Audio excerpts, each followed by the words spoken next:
Ladies and gentlemen, we have reached this momentous occasion. Minecraft version 1.20.5 is out, which means that the development cycle of the Trails and Tales update is officially over. Now the developers will do their best to finish the update 1.21. Today we are here to find out what new things have been changed and, of course, added to the minor update 1.20.5. Have a seat, leave a like, subscribe, and we'll get started. Let's go!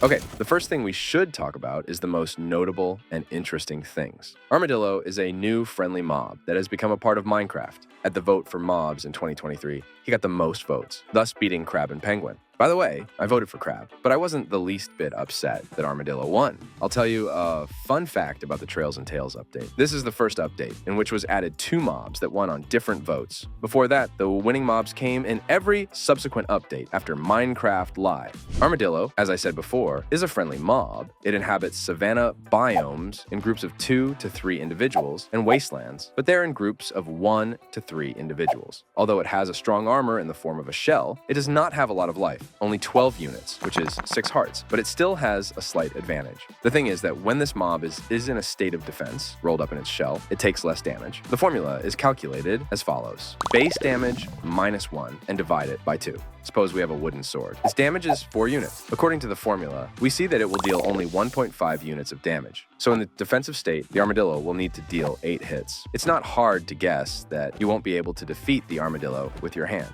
This animal loves to eat spider eyes, so you can breed armadillos with their help. Because of their love for spider eyes, spiders are terrified to run away from them. Armadillos themselves are not afraid of spiders. But surely they are not always so brave. Every time they will hide in the shell, if the player will run near them, will ride on a transport or animal, some entity or the player will take damage, and of course from any undead mobs. There are also special cases when armadillos will not hide in the shell when they see danger. When fleeing, when they are in the air or in the water, and when they are leashed. You could say that the armadillo, by nature, is very much like a chicken. After all, from time to time, he will drop his scutes with the same periodicity as a chicken lays her eggs. Of course, you can avoid waiting for this moment and just approach the armadillo and get a scoot by brushing with a brush. Be careful. Such an action wastes a lot of durability. A fully intact brush will be able to clear only 4 scutes on the Java version of the game, and on Bedrock, exactly 5.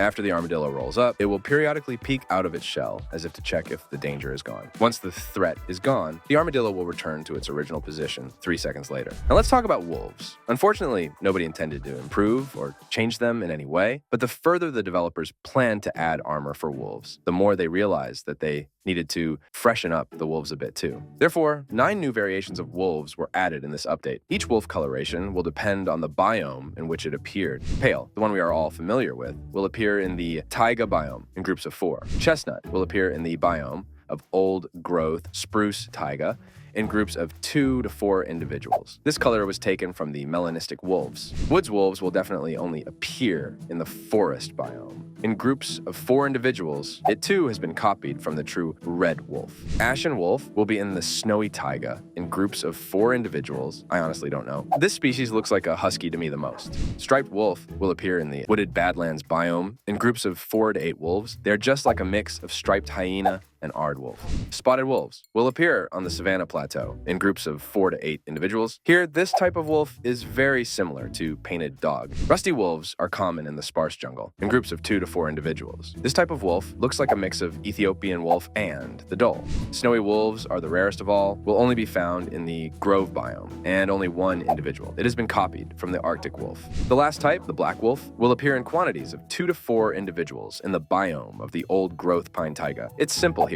It was also copied from the melanistic wolves. If you try to summon wolves somewhere outside of their biome, they will all be pale in color by default, except of course for special commands, which are designed to summon a specific kind of wolf, regardless of the biome. Of course, this is not all the changes that touch the wolves. Now, after taming, wolves become 20 hearts of life instead of 10 as it was before. Feeding wolves restores twice as many health points. If before the steak restored 4 hearts, then now it is 8 hearts. They also stopped taking half as much damage from most environmental sources as they used to. This applies to explosions, falling, fire, and so on. Snowballs used to deal damage to them, but starting with this version, wolves will not take damage. The snowballs will only knock them back. In addition, the developers have changed the texture of the collar. Before it was flat and solid colored, Now it is as if it wraps around the neck of the wolf and has shading. Let's get back to the topic of armadillos, and to be more precise, to their scutes. Like I said, they will randomly drop them from time to time, but it is possible to speed up this process with a brush. You can even automate it by placing the brush in the dispenser. It will be able to brush the scutes on its own.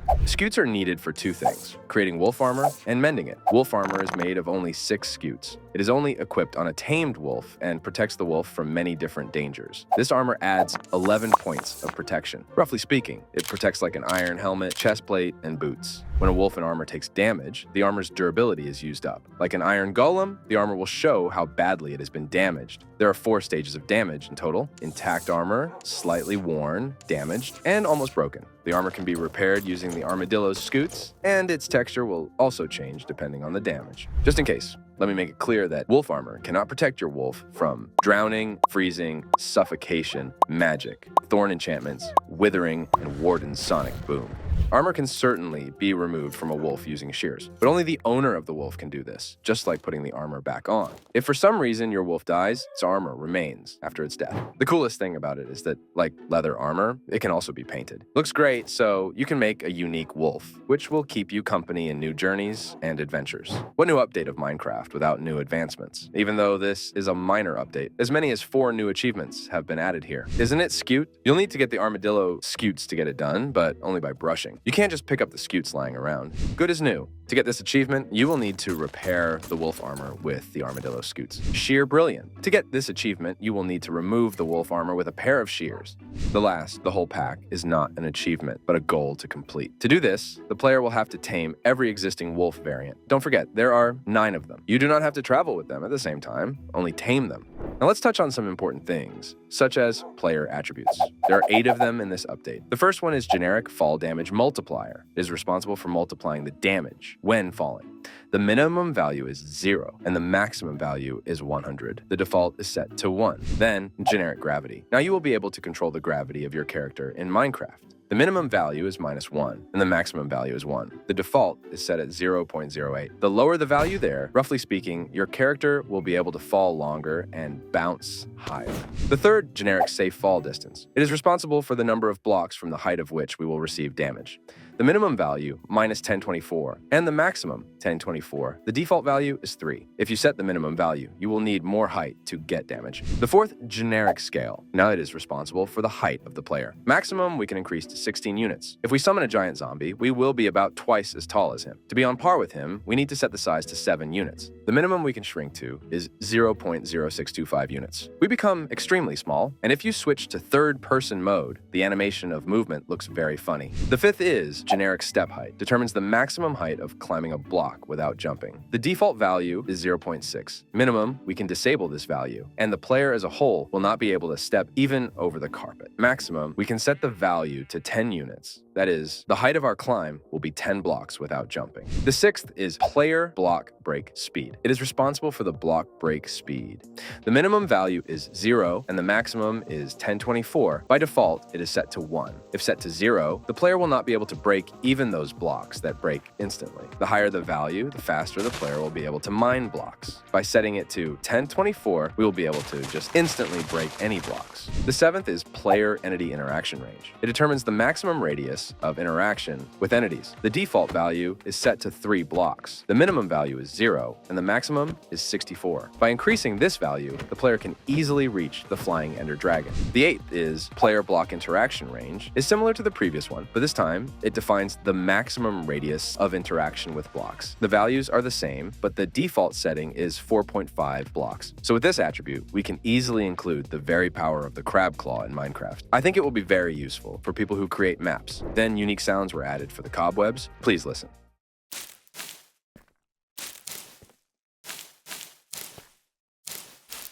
The grinder will no longer remove enchantments from 2 enchanted books at the same time. Now only 1 book at a time, but I don't think it's a big loss. The hopper is a bit faster now. Its performance has been improved. In fact, it will no longer load items into itself if there is a full block above it. However, this change does not apply to the hive and bee nest. While I will add that the minecart with hopper will be able to collect items, you can take it easy.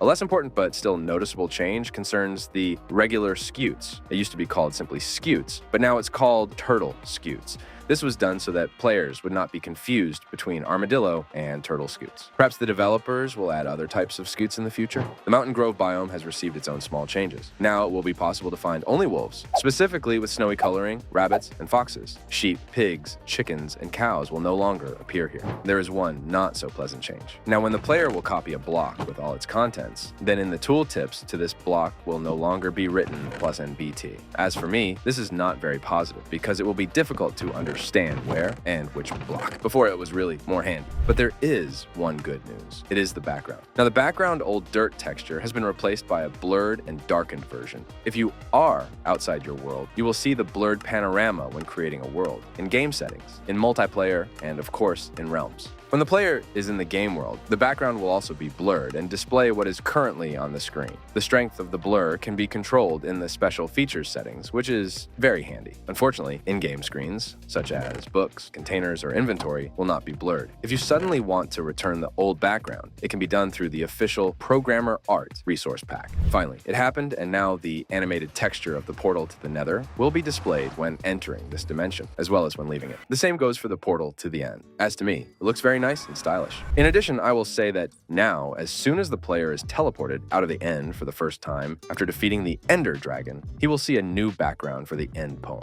The background is completely stylized to look like a portal. Of the important technical changes, now to run Minecraft version 1.21 or newer, you will have to install version 21 of Java and have a computer with a 64-bit operating system. To finish, I would like to add that the size of the spawn chunks has been reduced. Previously, the size was 19 by 19 chunks, that is 10 units. Now it is only 3 by 3 chunks, 2 units. This was done in order to reduce memory consumption, load time, and CPU utilization. If suddenly you have a very powerful computer and lags do not bother you, the developers have added a special game rule, spawn chunk radius. The default value is 2 units, but you have the option to disable spawn chunks at all, or increase their size to 32 units. Of course, the experimental features are still in place. Everyone can enable them when creating a world and enjoy the update 1.21, but it is better to wait for the stable versions and only then start a new journey in your world without fear that something may happen to your world. There were also a lot of various technical changes, which I didn't tell you about because I don't understand anything about them myself. If it is important to you and you understand, read it yourself. I left the link in the description. That's how this minor update turned out. As I said in the beginning, there's nothing super ambitious in it. It was needed to continue the development of update 1.21 without any problems. In any case, we have not long to wait, and soon we will be able to fully immerse ourselves in it. We are waiting for new snapshots, and if you are waiting for a new video, check out these ones. They are also very interesting. Subscribe to the channel, leave a like, and click on the bell. We'll hear from you again.